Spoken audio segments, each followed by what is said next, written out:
The silent Exodus captain, Alina Vasquez, stood before the massive viewport of the UES horizon, watching as the last human transport ships gathered in Earth's orbit.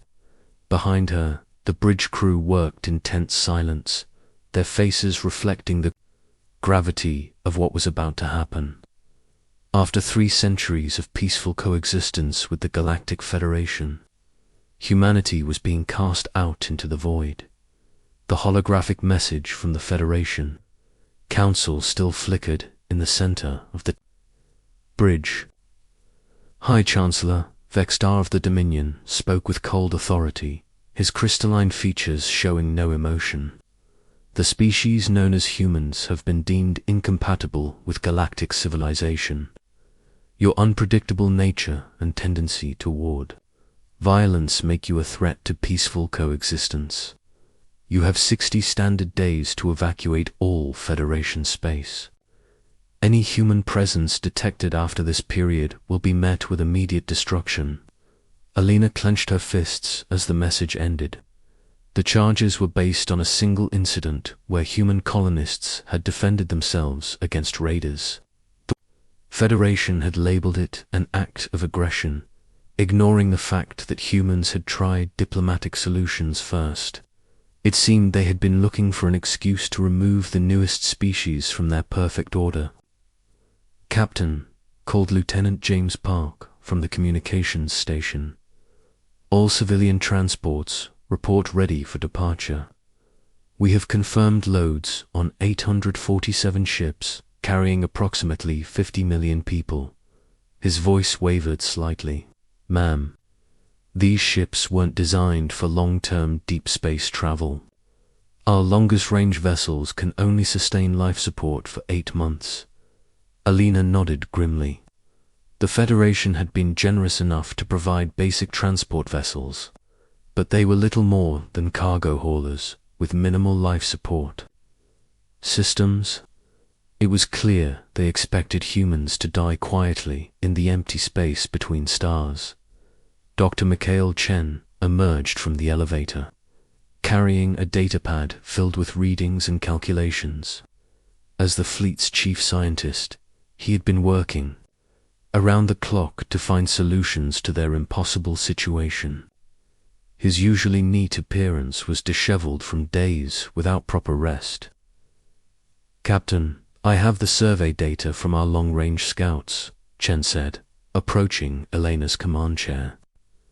"The good news is, we've identified several systems beyond the galactic rim that might support human life.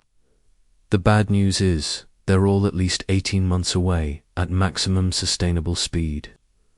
Alina studied the star charts Chen displayed. The target systems were scattered across a region known as the Forgotten Zones. Areas so remote that even the Federation's vast databases contained little information about them. "What about resources along the way? Can we establish supply stops?" "That's where it gets interesting," Chen replied, his exhaustion momentarily replaced by scientific curiosity. "Our scouts detected signs of ancient infrastructure in several dead systems, orbital stations, mining platforms, even what appear to be derelict shipyards. Someone built a vast network out there and then abandoned it completely." The implications were staggering. If humans could reach these abandoned facilities, they might find the resources needed to not just survive the journey, but establish a permanent presence in the Forgotten Zones. Alina made her decision. "Signal all ships," she commanded. "We're not just fleeing the galaxy. We're going to find a new home and make it ours." 3 months into the Exodus, the human fleet had already begun to transform. Engineer Sarah Blake stood in the modified cargo bay of the transport ship New Dawn, surrounded by hydroponic gardens that had never existed in the original designs. The Federation's basic vessels were being systematically rebuilt by human ingenuity. The fusion reactors are running at 110% efficiency, Sarah reported to the Fleet Engineering Council via quantum communicator. We've managed to increase life support capacity by 40% across all ships. The modifications are holding steady. Around her, families tended to growing vegetables in containers made from repurposed hull plating. Children played between the growing towers, their laughter providing a stark contrast to the desperate circumstances. Humans had always been adaptable, but the exile was pushing that adaptability to its absolute limits. "Sarah, this is Captain Vasquez." Elena's voice crackled through the communicator. "Our scouts have reached the first derelict station. You need to see this." The ancient station hung in the void like a metallic flower, its petals spreading across dozens of kilometers. The structure was clearly artificial, but its design was unlike anything in Federation databases. Strange crystalline formations grew along its hull, and energy readings suggested the station was still partially functional after untold millennia. Preliminary scans indicate the station is at least 50,000 years old, reported Commander Lisa Jong, leader of the advanced scout team. "But Captain, the technology we're seeing here is far beyond anything the Federation has developed. Whoever built this understood physics in ways we're only beginning to grasp." Alina studied the sensor readings with growing amazement. The station's power source appeared to draw energy directly from quantum fluctuations in space itself. Its manufacturing facilities could manipulate matter at the molecular level. Most importantly, it seemed designed to be operated by any species that could understand its basic principles. "Dr. Chen, I want a full analysis team on that station within 12 hours, Alina ordered. "If we can understand even a fraction of this technology, it could change everything." The exploration of the ancient station revealed wonders beyond human imagination. The builders, whoever they had been, had left behind a complete technological infrastructure designed to support civilizations at the galactic rim. Automated factories waited in standby mode, ready to produce everything from basic life support equipment to advanced starships. The station's vast databases contained star charts showing hundreds of worlds suitable for colonization, all located in the empty spaces between galaxies. Dr. Chen stood in the station's central command center, his hands trembling as he accessed information that could revolutionize human understanding of the universe. "Captain, this changes everything we thought we knew about galactic history. This technology isn't just advanced, it's transcendent. The builders didn't just colonize space, they mastered it completely. What happened to them?" Alina asked, studying the alien writing that flowed across the command displays. "The records are fragmentary, but it appears they evolved beyond physical existence. They left all of this behind as a gift for younger species who might someday venture into the deep void." Chen paused, his voice filled with awe. "Captain, I think they were waiting for us. For any species brave or desperate enough to leave the safety of the galactic core and seek something greater." Over the following months, the human fleet established its first permanent base around the ancient station. The site was designated New Horizon, and it became the hub of humanity's expansion into the Forgotten Zones. Using the station's advanced manufacturing systems, humans began building ships and habitats far superior to anything they had possessed. In Federation space, Sarah Blake oversaw the construction of humanity's first deep void colonies. The ancient technology allowed humans to terraform worlds that should have been completely lifeless, transforming barren rocks into garden paradises. More importantly, the quantum manufacturing systems could produce everything needed to sustain a growing civilization. "We're not just surviving out here," Sarah reported during a fleet-wide broadcast. "We're thriving. The colony on Kepler's Rest now supports 500,000 people, and we're breaking ground on 12 more settlements next month. These worlds aren't just habitable, they're perfect." As the first year of exile ended, humanity had established a foothold in the void that surpassed their wildest dreams. The forgotten zones weren't empty, they were waiting, and humans had arrived to claim their inheritance. The Federation had cast out 50 million humans, expecting them to disappear into the darkness. Instead, they had found something far more valuable than membership in galactic civilization. They had found freedom, unlimited resources, and technology that made them equals to species with millions of years of development. But perhaps most importantly, they had found their true destiny. Among the stars, asterisk. The empire that never was 500 years had passed since the human exodus, and the galaxy had forgotten about the troublesome species that had once caused such concern. In the halls of the Federation Council on Nexus Prime, the morning session proceeded with its usual bureaucratic efficiency. Trade agreements were ratified, territorial disputes were mediated, and the endless paperwork of governing 12,000 worlds was processed without drama. Ambassador Korath of the Zephyrian Trade Consortium reviewed his daily briefings with practiced boredom. As one of the Federation's most experienced diplomats, he had seen countless species rise to prominence and fade into obscurity. The galaxy was vast enough to accommodate such cycles without much concern. Ambassador, his aide, announced, "We have an anomaly in the deep space monitoring network. Long-range sensors are detecting massive energy signatures in the forgotten zones."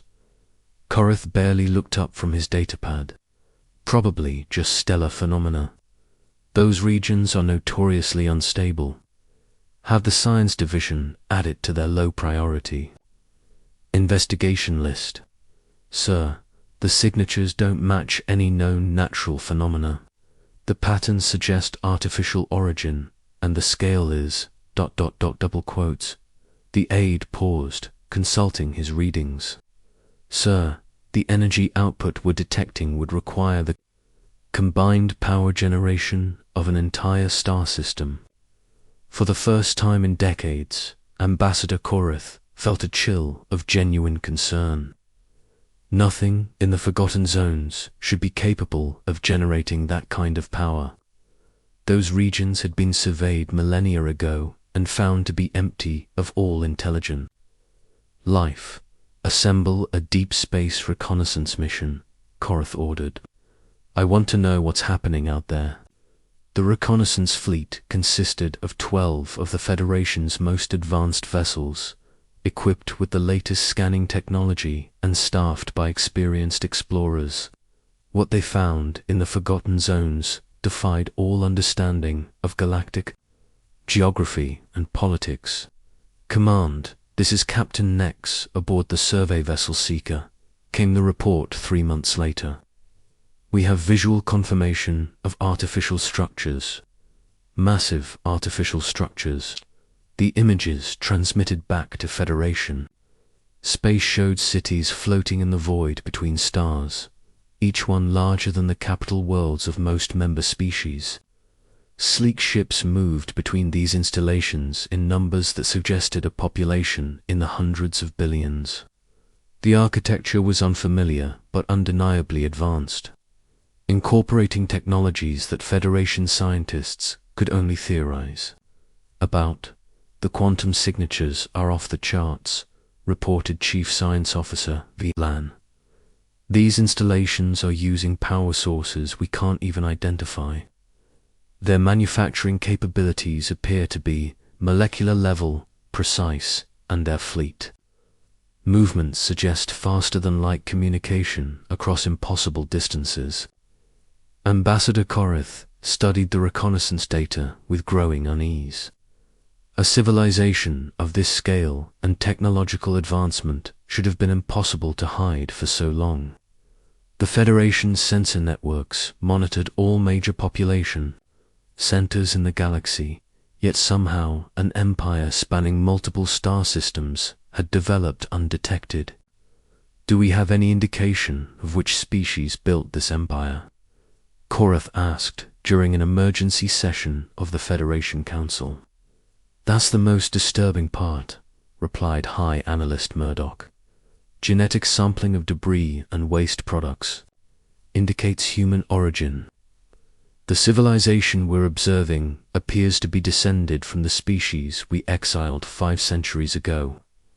The council chamber fell silent. The humans had been a minor species, barely advanced enough for Federation membership. When they were banished, the idea that they could have developed such capabilities in isolation seemed impossible. Perhaps we should consider making contact, suggested Councillor Zentar of the Hegemony. If these humans have truly achieved such advancement, they might be valuable allies. Before anyone could respond, every communication system in the council chamber activated simultaneously. A holographic figure appeared in the center of the room, an elderly human male in simple clothing that somehow conveyed more authority than all the Federation's ceremonial regalia combined. Members of the Galactic Federation, the human said, in perfect galactic standard, his voice carrying to every corner of the chamber. I am Director Marcus Torres of the Human Void Council. We are aware of your reconnaissance efforts in our territory. Ambassador Korath found his voice first. Director Torres, the Federation was unaware of human survival following your exile. We would welcome the opportunity to discuss renewed diplomatic relations. Torres smiled, but there was no warmth in the expression. 500 years ago, you cast us into the void, expecting us to die quietly. Instead, we found something you never bothered to look for. We found our destiny. The hologram gestured, and the council chamber's displays showed images of human colonies spread across dozens of galaxies. Vast shipyards producing vessels that dwarfed anything in Federation space, and technological marvels that seemed to bend the laws of physics, while you maintained your careful balance of power within a single galaxy. We claimed entire galactic clusters, Torres continued. We learned to harness energy from quantum foam, to create matter from pure thought, to travel between dimensions. As easily as you travel between star systems, the scale of human expansion was staggering. They had not simply survived exile. They had used it as an opportunity to become something beyond the Federation's comprehension. Where Federation species competed for resources within limited space, humans had claimed unlimited territory in the void between galaxies. What do you want from us? Asked High Chancellor Vexter, the same crystalline being who had pronounced humanity's exile centuries earlier. Nothing, Torres replied simply. We outgrew our need for Federation recognition long ago. We contact you now only because your galaxy faces a threat that will require our intervention. As if summoned by his words, alarm klaxons began sounding throughout the council chamber.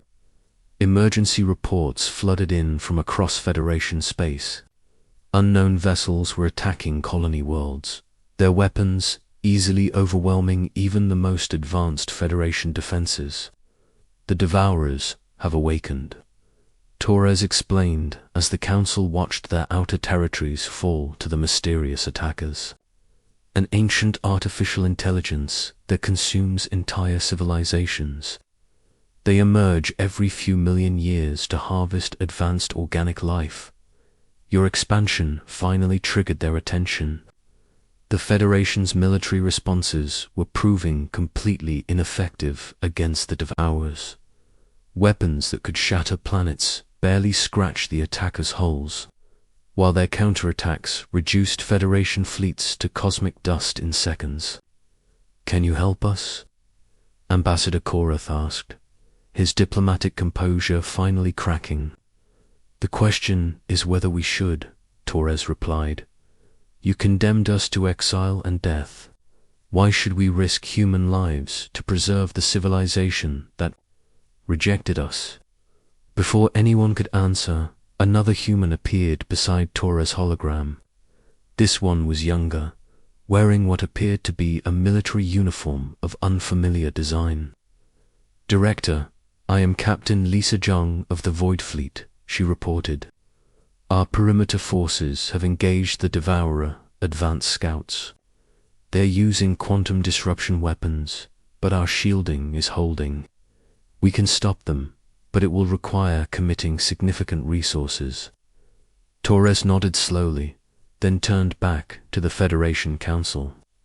"Captain Jong speaks for our military capabilities. The Devourers represent a threat to all organic life in this galactic cluster. If we allow them to consume your civilization, they will only grow stronger for their next awakening. The choice was made not from forgiveness, but from practicality. Humanity had grown beyond petty revenge, becoming something larger than the civilization that had rejected them." The Federation watched in amazement as human fleets emerged from the void, their ships moving through space like living things, their weapons bending reality itself to destroy the Devourer invasion. The battle lasted only hours. Technology that had taken the Federation millions of years to develop was swept aside by enemies, who had harvested countless civilizations, but humanity's void-born innovations proved equal to the challenge. The Devourers, who had never faced resistance they could not eventually overcome, found themselves outmatched by a species they had never encountered. In the aftermath, as Federation worlds celebrated their salvation, Director Torres appeared one final time before the Council. "The immediate threat has been eliminated," he announced. "The Devourer's main fleet has been destroyed, and their source worlds have been contained. Your galaxy is safe. Will you consider rejoining the Federation?" Ambassador Korath asked hopefully.